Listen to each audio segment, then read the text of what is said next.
The link between violent videos and crime. Research is taking place and it will show. So-called video nasty. These films not only affect young people, My mum don't really let me, but I watch them when she's not in. but I believe they affect dogs as well. Knowing that children are likely to see Caught up in the video nasty, scared. Wave of moral outrage. Films without certificates on a list circulated by Scotland Yard in our societies. have been seized on video. Blaming horror movies. We don't believe in constraining the media. Hello, it's nice to see you, and thanks for joining me for this, the launch of episode 1 of the horror podcast many are calling That One with the British Bloke on It. Let's get the band back together. An intrepid, stomach-churning, week-by-week expedition into a forgotten world of carnage, constabulary, and carb boot sales. A look at infamous and often intestinal VHS tapes from the time back when perverts lurked behind shop corner counters, police and prosecutions swept the British suburbs, and, for a few short years, film fans could be simultaneously delighted and depraved by an unregulated influx of some of the most gore-filled horror movies in history. We start, where else, with the film most students of Shockers would agree was the first to have the word splatter associated with it. 1963's gory tale of sacrifice and spicy salsa side dishes, Blood Feast. A film horror legend Stephen King called the worst horror movie I've ever seen. Here's the trailer. Ladies and gentlemen, you're about to witness some scenes from the next attraction to play this theater. This picture, truly one of the most unusual ever filmed, contains scenes which under no circumstances should be viewed by anyone with a heart condition or anyone who is easily upset.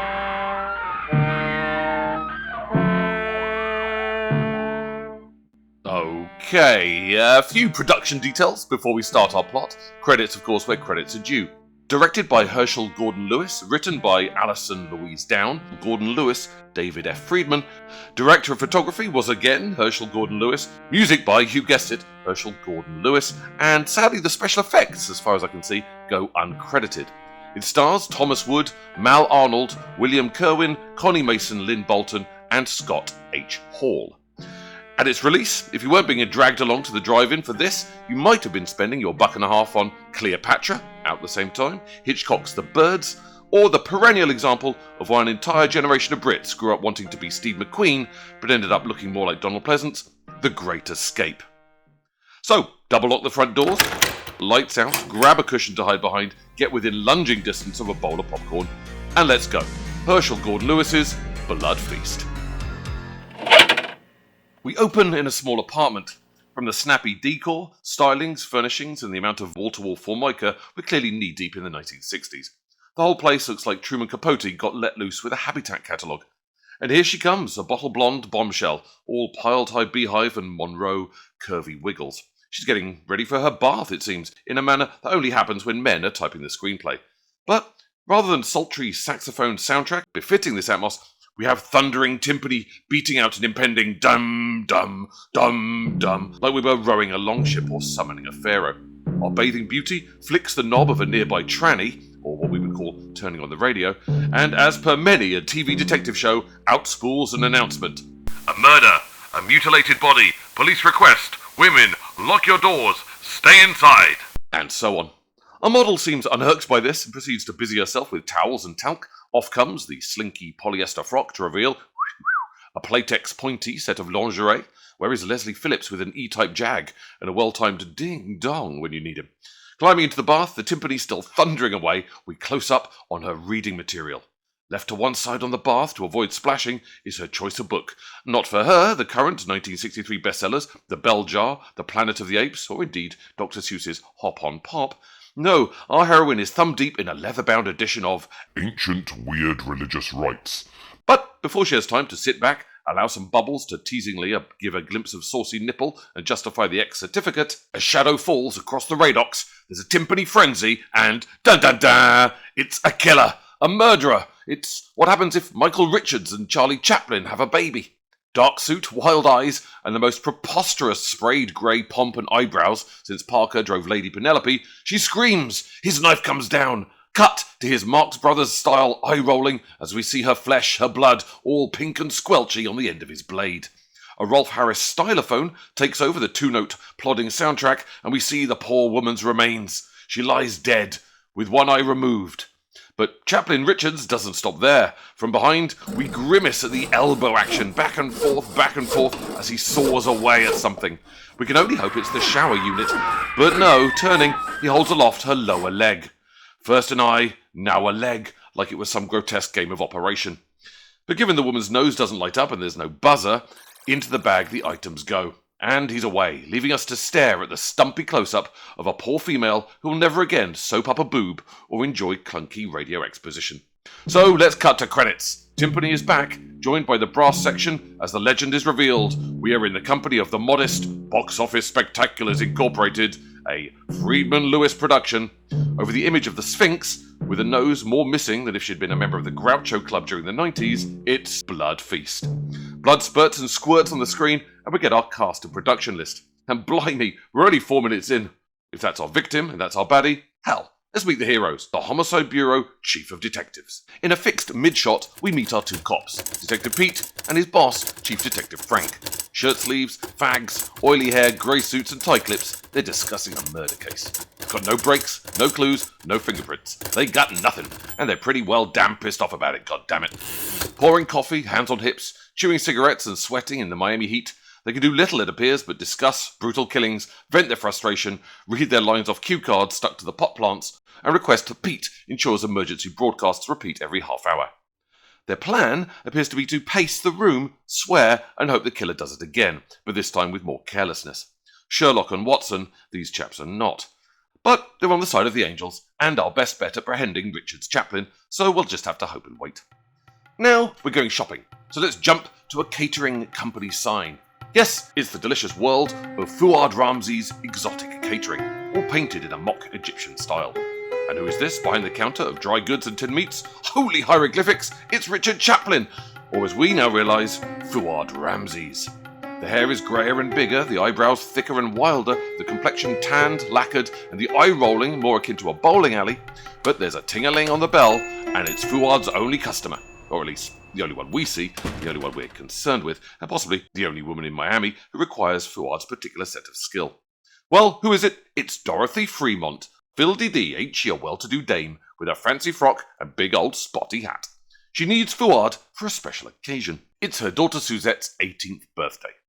Fuad has come recommended, although Lord knows why or by whom, given what we're about to discover his preparation methods. Something unusual Fremont wants. Totally different. At which point Fuad gives his creepy pitch. From his delivery, it would appear he's spent less time reading Dale Carnegie's How to Win Friends and Influence People, and more time curled up in his pyramid with the Vincent Price Guide to Freaking Customers the Fuck Out. With creaky, amdram tones, he suggests to Fremont that yes, he can cater for, dun-dun-dun, huge pause, unusual affairs. What about an Egyptian feast, not served on Earth for 5,000 years? Well, Mrs. Fremont is delighted with this suggestion, for it appears two reasons. Firstly, she reveals her teenage daughter Suzette happens to be studying Egyptian culture, who'd have thunk, but also because Fuad appears to glare and stare at the woman, putting her into some sort of hypnotic, doomy trance for a moment. Is this to secure the sale? To put her in his power? To ensure a non-refundable 15% deposit? It's not really clear, but what is clear is that the plot is set. Fremont hauls herself in a preposterous millinery out of the shop, and Fuad is free to rub his hands together like he was playing Fagin in a pantomime, and then limp theatrically across the store to a back room lit like a New Orleans photography lab. Aha! Now this is a food preparation area. The plot thickens, as it does appear the stew. In a back room draped with red curtains and flaming torches, Fuad prays to his Egyptian goddess, a large gold-painted plastic statue heavy with the mascara and draped with blue polyester. Fuad stirs a steaming pot of human casserole and chants, "I am your slave, O lady of the dark moon." Yep, he's bonkers. But it seems he has a plan to bring this statue girl to life, and it involves, we can assume, a recipe which is 2 parts oregano and 8 parts Tampa Bay blonde girl. Our characters in place, we pick up the pace. Another Miami blonde, all low heels and Alice bands, clicks her way across a parking lot to pick up the daily paper.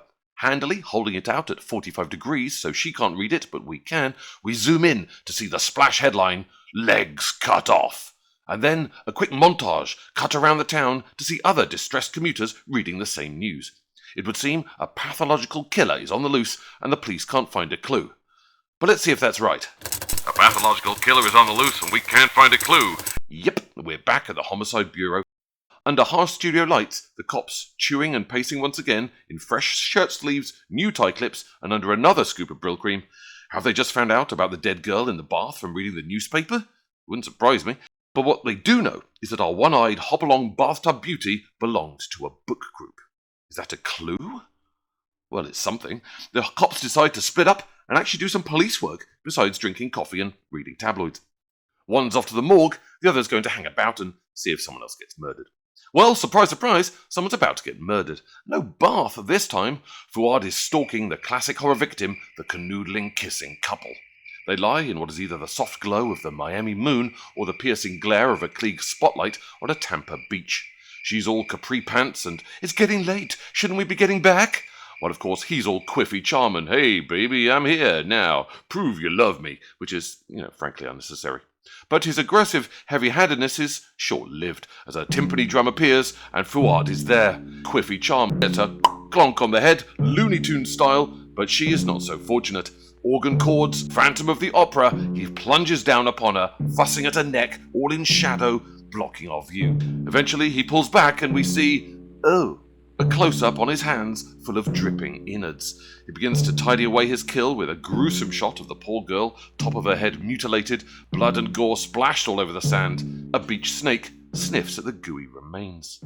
Cut to cops on the beach. The greasy boyfriend, in a comical Wile E. Coyote head bandage, is sobbing. The brisk detectives, Frank and Pete, are all sharp suits, pads, pens and questions. "What do you make of these murders, Frank?" "He took the brains." They agree whoever the killer is, he's got a sick, sick mind. Indeed, and now a spare one. And then it's snappy procedures as one heads to the parents, the other accompanying the body to the morgue. But at last, a break. Back at the homicide office, Pete and Frank are knocking back more cold coffee and dragging back more hot cigarettes as the dead girl's mother has a breakdown, quietly sobbing away. A stoic husband comforts her and does his best to answer Pete's clunky questions. No, she was not a gadabout. She went steady. Oh, she had a lot of friends. Many folk she knew through her book club. Book club? This appears to have the sleepy synapses of the cops a-snapping. A book club! The girl in the bath had a book.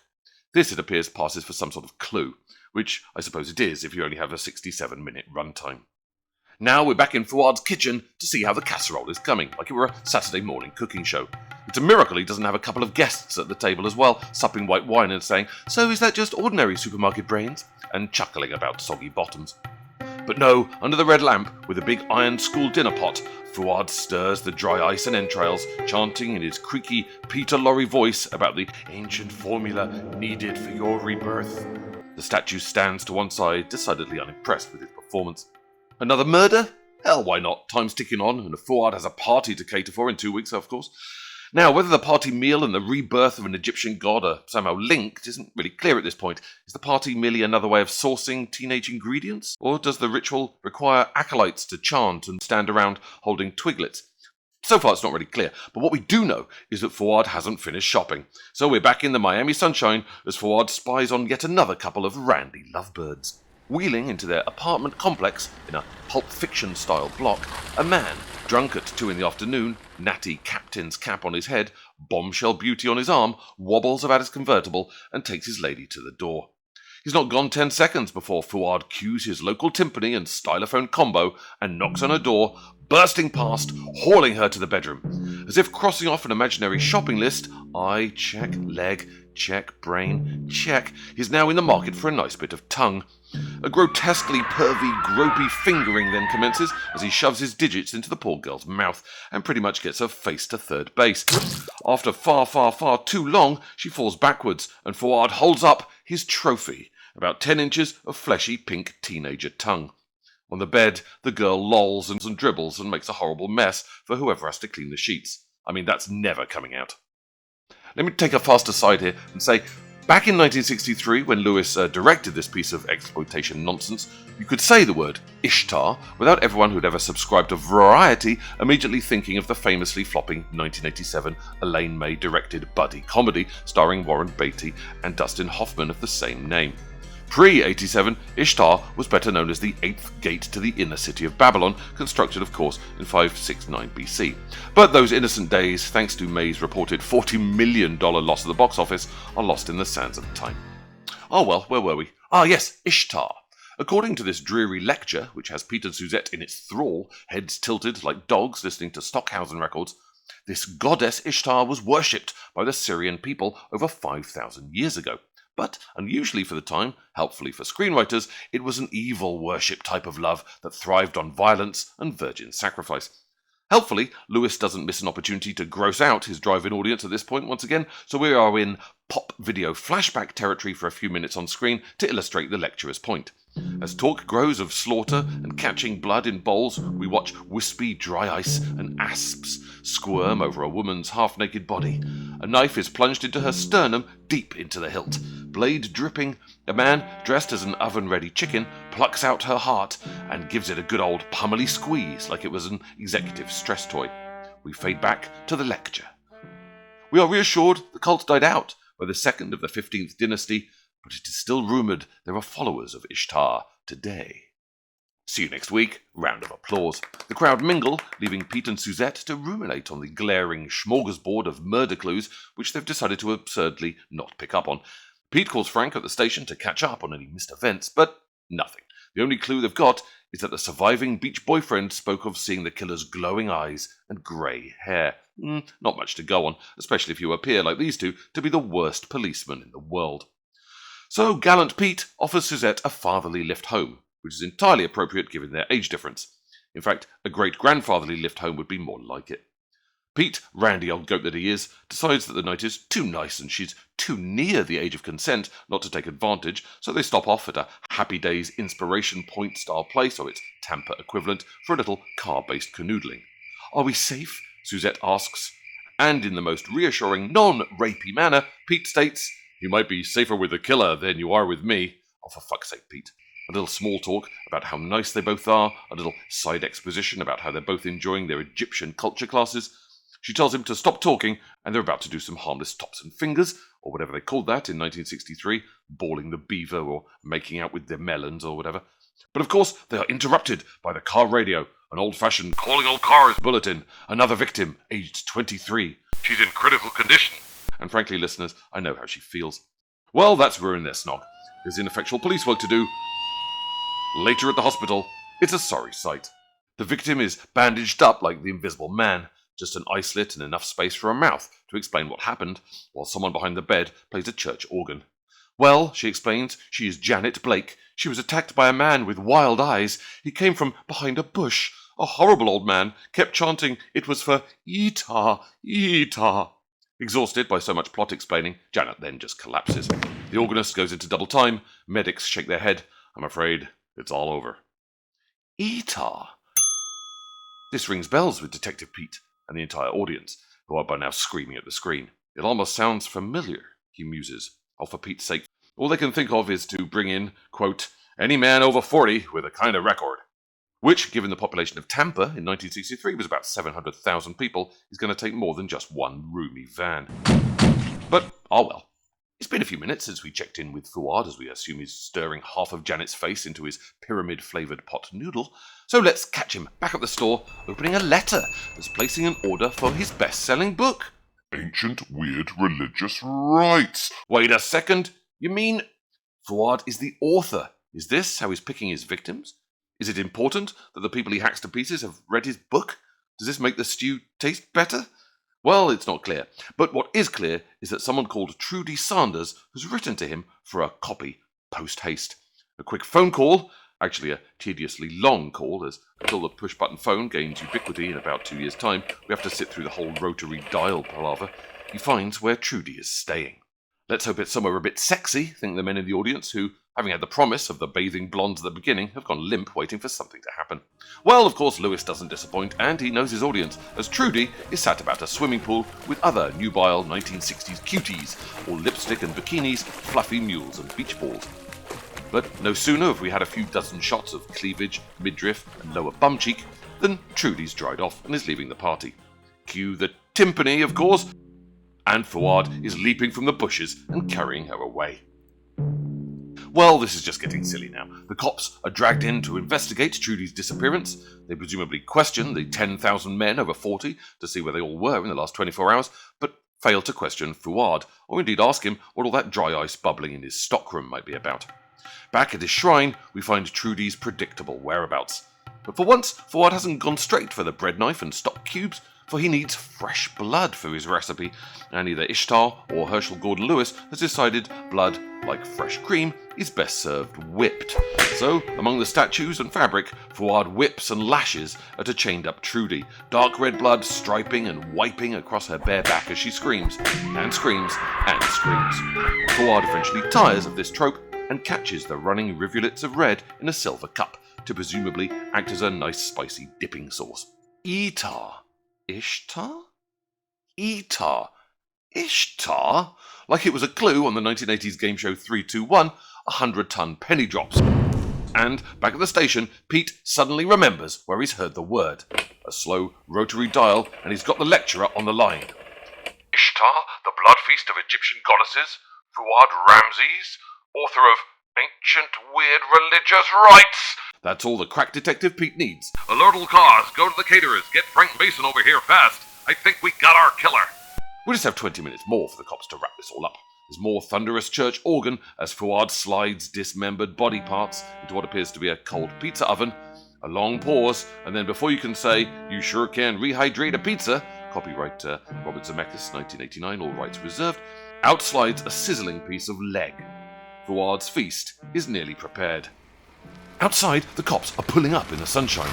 Gleaming Plymouth Belvederes crawl across baking asphalt, and cops pile out, guns at the ready. Man, this looks cool. "Hope you got a strong stomach, Frank." The detectives enter the rear to the sound of a bongo and a disturbing organ, discovering the deserted shrine of Ishtar. And talking of disturbing organs, the table has been left somewhat mid-prep. A slow pan down a blood-caked woman's body, flesh, grue, gore, and entrails. Oh, and what looks like a bowl of lightly tossed salad to one side. Who ordered this? God damn it, the Fremonts! Let's go! We're at Suzette's party, which, for a young teenager, is remarkably staid. Smart and formal, it appears more to resemble some pastel-gloved hostesses who've been hired to serve food to a roomful of Kennedys. From the kitchen, Fuad enters, clapping for attention. You would have thought his spectacular silver hair and gargantuan eyebrows would have been enough. To make the feast more authentic, he needs, predictably, cooperation from a young lady. In the kitchen, a desperate Fuad convinces a more than willing Suzette to climb onto the formica, lie down, and chant the prayer to Ishtar. With lots of panto style, "Come, my dear," there is much comic back and forth as she interrupts, sits up, teases, and forgets her lines, much to Fuad's and the audience's growing frustration. But finally, Suzette settles back, closes her eyes, and begins the chant. Cue Fuad grabbing up a frankly massive machete. Here we go! But no! In comes bumbling Mum to check on the coleslaw, catching the act. Screams! Fuad makes a run for it, avoiding, sadly, the macabre frenzy of bloody party massacre, which I think we were all sort of hoping would be the cherry on the top of this silliness. As Fuad limps into the squinty sunshine across low-rise sprawly parking, the cops arrive at the house. "Suzette! Suzette!" They explain this is all evidence of murder. "Oh dear," Mum says oddly, "the guests will have to eat hamburgers for dinner tonight." The final chase across a stinking, beachy city dump, all sandy flies and trash cans. Fuad limps away, the cops in warm pursuit. Tossing his knife feebly, he knows the game is up. In an attempt to either hide or escape or take his own life, Fuad clambers into the back of a garbage truck, or bin lorry if you're listening to this in the UK. Unaware, the teamster at the wheel cranks the lever and down comes the crusher. While he may not survive, the percussion section does, and we get the glorious booming timpani finally once more as the metal lowers. Only his hands and bloody smeared fingerprints are left. Opening the maw of the machine, blood and torn clothes are all that remain. The cops light cigarettes, shake heads, and Pete delivers a lengthy, pointless explanation of how he managed to crack the case 66 minutes after the audience had. Notify HQ, the killer is no more. He died a fitting death like the garbage he was. The cops depart, the statue cries bloody tears, and someone squeezes red poster paint all over the final credits. And we're done. 67 minutes you won't get back. Let's get the band back together. So this, ladies and gentlemen, is apparently where it all began. Not the first movie with a murder, not the first movie with bloodshed, not the first movie with an Egyptian sacrifice, probably not even the first movie with all three of them. However, if you study your literature, read your web pages, and ask Mark Kermode and Kim Newman nicely, they'll probably tell you there was once just movies, then in 1963, all of a sudden, there were splatter movies, and cinema and censorship were never quite the same again. It's worth, I think, despite the rather slight and forgettable nature of Bloodfeast's short exercise in sensationalism and sleaze, taking a moment to put the movie in a little context as we begin our journey. This isn't going to be the pod for in-depth director biographies or extensive filmographies. I'll leave that to movie students and databases. But given we're starting off at what some might term the birth of an entire genre, I don't think a little artistic archaeology is out of place. It's 1963. 36-year-old director Herschell Gordon-Lewis is looking for a change. Along with producer David F. Friedman, they're tiring a little of creating batches of nudie cuties, cheap-to-shoot 16mm short films of cheeky bathing beauty titillation and teases, where the only thing more shoestring than the budget are the bikinis. The market for boobs and beach ball cheapies was now flooded with what we would now call content, by anyone with a camera, a box of thongs, a willing sister, and a blow-up mattress. It was getting harder and harder to keep their end up, so to speak. What Lewis and Friedman needed was a new gimmick. Something surprising, something fresh, something so edgy it would be like nothing seen before in the mainstream. Now remember, this was 1963. Despite the term the swinging 60s and all its Austin Powers promiscuity, it's pretty much understood that nothing really swung until the pill was unpacked at Woodstock, which wouldn't be for another 6 years. 1963 was a lot more like 1953 than we care to remember. Music was still crooners and bobby socks, and 1963 picture houses weren't showing anything riskier than the family-friendly fare of Son of Flubber and It's a Mad, Mad, Mad, Mad World. So Lewis and Friedman kicked around as many teasing taboos as they could, workshopping shock upon sleaze upon scandal. Discarded ideas we can now only imagine included con man evangelist, Nazi torture camp, and something harmless and woke and I'm sure terribly PC entitled Gooner Gooner, later to be developed into a provincial pantomime starring Jim Davidson and Charlie Drake. Finally, the pair agreed that, boobs and bums aside, what the audiences hadn't ever seen up close, personal, in their face and in bright technicolor was gore. Awful dripping, gooey, trembling gore. Were they right? Audiences had never seen? Surely we can't expect to believe that Lewis was the first director to think of upending a bottle of ketchup on a shirt and claiming a gunshot wound. Well, that's true of course. Hammer Studios had been dripping bright fake blood from the fangs of Christopher Lee since he donned the cape and garlic bread repellent for director Terence Fisher, Dracula, in 1958. Tate Garnett's 1943 World War II drama Bataan can stake the claim as the first movie to effectively employ the now familiar squib, a small pyrotechnic explosive taped to a stuntman's chest to pop and squirt dramatically, simulating gunshot wounds.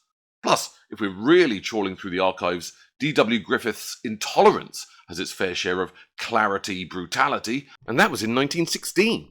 So let's not pretend that Lewis was the first person to think of showing a little, shall we say, unpleasantness on screen to shock and horrify his audience. Hell, there'd been plenty of knives, corpses, and blood, albeit a more photogenic chocolate sauce, swirling down cinema's most infamous plug hole 3 years prior, when Janet Leigh had climbed into the shower for Hitchcock's Psycho in 1960. Lewis wasn't naive. Sure, a knife wound wouldn't be enough to turn heads, but what if he aimed instead to turn stomachs? But really turn them. Lewis was enough of a Barnum Barker to know that the gruesome gore would create the word of mouth and must-see factor that an audience growing bored of knickers and nipples would queue up to revel in and cheer. Lewis was also enough of an industry insider to know that, yes, certification and censors were very clear with limits on flesh, on sex, on language and morality, but at the time, no real official guidelines on innards. Did Lewis and Friedman have grander aims? Was this a stretching of boundaries and pushing of envelopes? No, fuck that shit. Lewis was a money man. He wanted to create a strip of perforated celluloid that would give him the biggest return on his investment. He had $24,000 of nudie cutie profits to plough into his project, and whatever would double this, triple this, or quadruple this would be what he shot. In his own words, I see filmmaking as a business, and pity anyone who regards it as an art form and spends money based on that immature philosophy. So, Lewis invested in 8,000 feet of Kodak film. This would run through a camera for, give or take, 2 hours. So, if he allowed every scene just one take, and a generous second take if the cast or sound man really fucked it, he'd be able to squeeze out a 70-minute feature. If he didn't have what he needed in the second take, well, then he'd just have to move on. Lewis wrote the script himself with what you might now call a masterful understanding of plotting and pacing.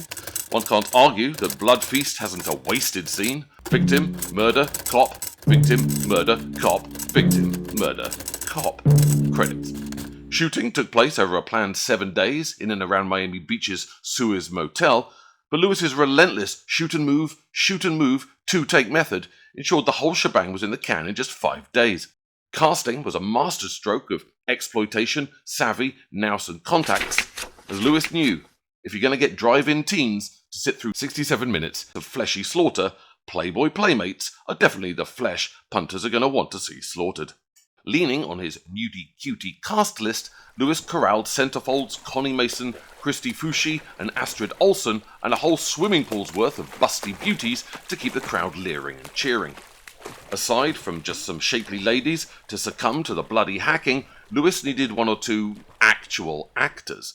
The key role of Fuad Ramses fell to performer Mal Arnold in his first movie role. Now, much criticism has fallen at the feet of 30-year-old Arnold, who, let's face it, was challenged in his first role with portraying a 50-year-old Egypt-obsessed, murderous, cannibalistic, psychopathic Miami caterer. A stretch, let's face it, for which even Meryl Streep might need time in her trailer to prep. How much of his hammier-than-honey roast ham panto performance of Cod Vincent Price via Peter Lorre eye-rolling nonsense was Arnold's choices, and how much was an enthusiastic Lewis's direction of more, worse, sillier, seems to fall generously on the side of the director. The research I could find suggested that Lewis, coming as he did from a non-subtle TNA softcore less is less background, pushed Arnold to Google his eyes, stick out his chin, limp around the place, and affect a cod Transylvanian accent, which producer Friedman once described as the worst Bela Lugosi voice anyone has ever heard. Means perhaps that there was a better performance in Arnold he was simply not allowed to give. I guess we'll never know. Marketing the movie was, of course, 99% of the project, as Roland Emmerich and Dean Devlin proved with their 1998 piece of crap Godzilla. You don't need the public to like the movie, you just need enough of them to spend $10 to want to see the movie. The poster promised nothing so shocking in the annals of horror, and we have to agree it's correct, for better or worse on that count. As the prints of Blood Feast moved from city to city, local papers printed angry and shocked letters of complaint, written, of course, by Lewis and Friedman. The pair posed as furious priests in one town to stir up both the "do not see this" and, of course, the inevitable "we have to see this" fever that you, old enough to recall Oliver Stone's 1994 Natural Born Killers, will be only too familiar. And of course, no Midwest movie drive-in was complete without actors dressed as nurses, handing out airline sick bags to drive-in viewers with "Blood Feast" printed on one side and "You might need this" printed on the other. Did Lewis and Friedman under or overestimate the public's desire to be shocked and disgusted by this tawdry trawl through cheap scripts, gory offal, and thundering timpani? Well, as we said, on a budget of $24,000, Records show it pulled in $4 million. Yep, a massive profit. Note, of course, horror has always proven itself as a reliable return on investment, mainly due to low production costs colliding with an audience must-see anticipation. Famously, in 1999, Daniel Myrick and Eduardo Sanchez took 3 actors and a camcorder into the woods, had them scream about Blair Witches for a week, and turned their $50,000 investment into a worldwide box office of $250 million. Compare this to the traditional blockbusters that may pull in a headline-grabbing $586 million gross, Iron Man 2008, but had to spend $140 million to get the damned project into the theatres. Let's get the band back together. Okay, but what of the movie itself? Well, over 60 years later, it's impossible to understand the reaction or impact the very first splatter movie had on audiences who had simply never seen anything like it. That is, they'd never seen anything like the 3 or 4 gory murders. The remaining 63 minutes of detective padding they had to sit through was, sadly, and I hate to be presentist about this, exhaustingly familiar and somewhat unwatchably clunky. In another episode, we'll talk about where money actually goes in a low-budget film production, but suffice to say, once you've shelled out for the sets, the props, the costumes, makeup, lighting, cameras, microphones, editing suites, negative development, lunches and wages for people to operate all these things for 5 days, you don't have much left over to tempt Laurence Olivier or Katharine Hepburn out of their trailer. However, what you might have is enough to hire the hammiest of amateurs to gasp, gawp, put hands on hips, the men, hands on faces, the women, and read lines off cue cards, which is, either charmingly or regrettably, depending on your tastes, what Lewis gives us. The whole shooting match has the air of a Saturday afternoon television show. The stagey acting, the fixed camera, the barked-out, clunky exposition as men shout plot and facts at each other will be familiar to anyone who grew up with the Batman TV show. The let's goes and the damn it's and my gods pepper the perfunctory script as the story hauls itself around as few locations as it can afford. Costs are saved with the obligatory signs, outside buildings, homicide office, exotic catering, before we cut to a borrowed shop or fake office. As Lewis only had enough film for no more than 2 takes, it seems he risked nothing by experimenting and largely locked the camera static in a mid-shot, overlit the room in a glare of halogen and asked the cast to shout their lines slowly, all so as to ensure he had at least one usable take. Production values shout, "Cut cost at any cost," which means one can almost glimpse the squeezy bottle nozzle as red poster paint is squirted all over the credits. No matter what the continuity might tell us, every scene has been shot in mid-afternoon glare and all the cars are convertibles to save on costly lighting. The evening beach scene has been shot in the middle of the night, with the courting couple lying in a blinding glare of a lamp like they're escaping from Colditz, and every effort has been made to pad the 15 minutes of plot into the 67 of runtime, so telephone calls have the exhausting rotary dial plodding, cars take an hour to park, and any script idea is crowbarred in. Including, of course, the baffling final clunker, "This feast is evidence of murder. Oh dear, the guests will have to eat hamburgers for dinner tonight." I mean, what's that? Camp? Light relief? It sticks out like the sort of sore thumb a Miami-based cannibalistic caterer might chop off and eat. The cast are enthusiastic amateurs, Mal Arnold aside, and it shows. The gals have little to do but totter in pencil skirts or bikinis and then scream on cue. The 2 cops, the most bumbling of the bumbling variety, slurp coffee, read manila files, and once in a while might click their fingers with a "God damn it, Chief," in a way Leslie Nielsen and Alan North had huge fun with in the Police Squad parodies.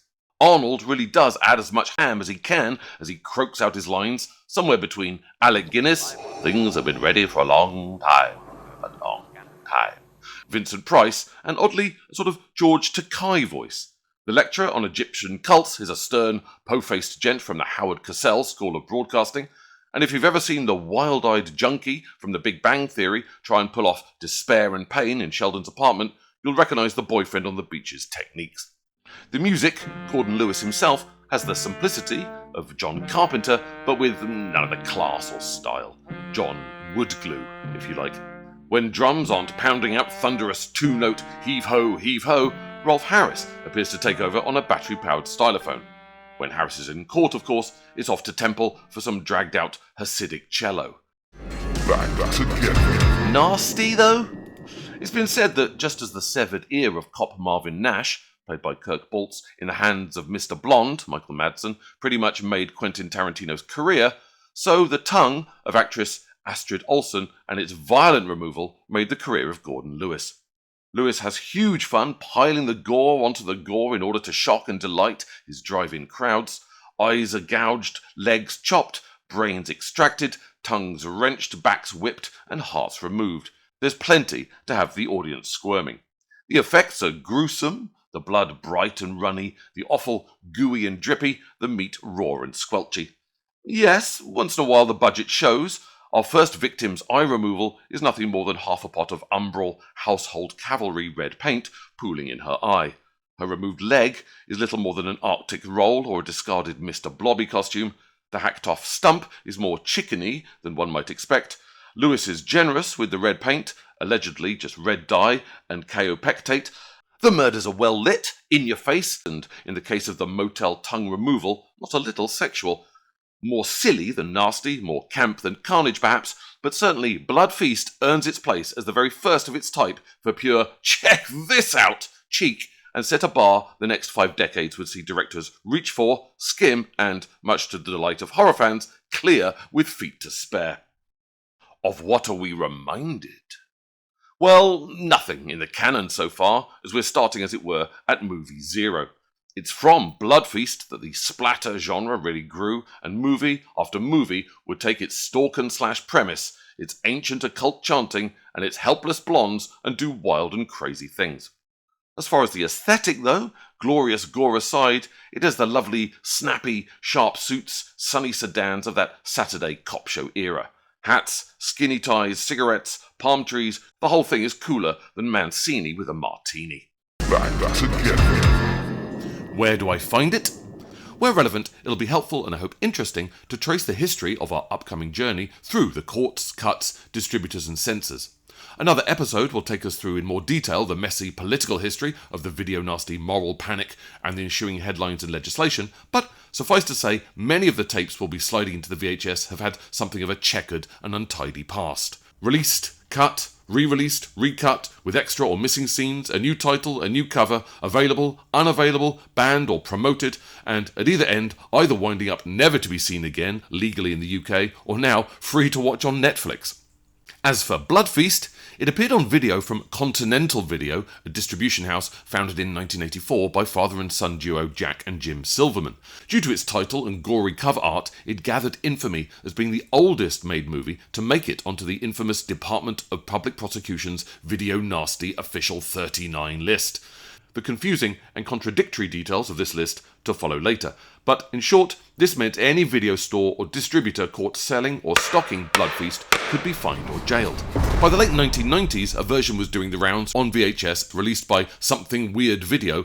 Come 2001, Tartan Video UK released a DVD of the movie, but the British Board of Film Classification insisted on removing 23 seconds of whipping scenes.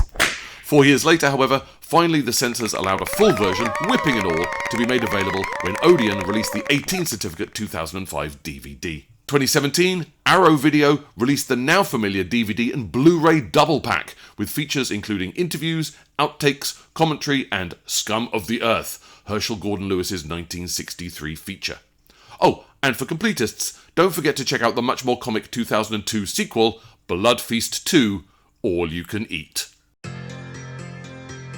Next time on Let's Get the Band Back Together, with some of the most hideous tortures and heinous crimes ever shown on the motion picture screen. Join me for the movie DVD Verdict magazine called The Only Horror Film Where the Aspects of the Filmmaking Are Far More Frightening Than the Slangs Themselves. Yep, it's 1968's Blood Rights, aka The Ghastly Ones. See you there.